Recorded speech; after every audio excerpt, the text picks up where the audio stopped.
Hello everyone, ayan gumawa nga pala ako ng linis ko sa mga kaldero kasi gusto ng amo ko makintab yung mga kaldero. Ayan, nagadgad nga pala ako ng sabon, mababangong sabon yan.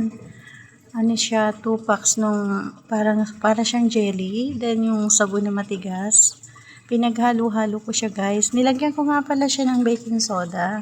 2 kutsara din na suka. Then, imimix ko sila sa isang kaldero. Wait ko siya hanggang lumapot. Then, ayan. Mamaya makikita nyo yung finished product.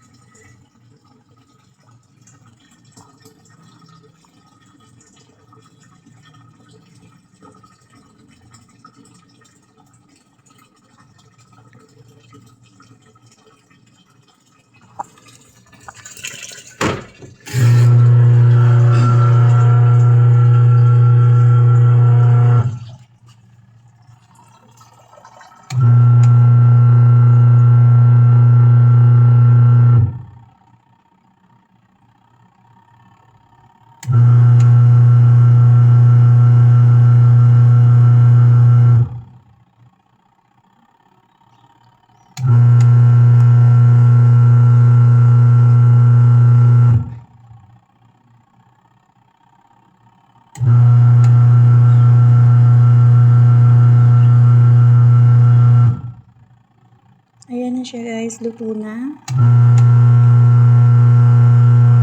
Ayan, magbukas tayo ng isang kaldero. Yung pinaglulutuan ko yan ng Arab coffee. Try natin.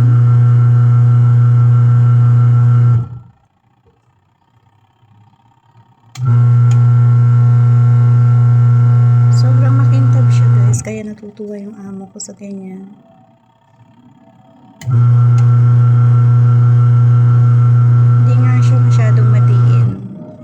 Papakita ko lang kung gaano siya kakintab guys.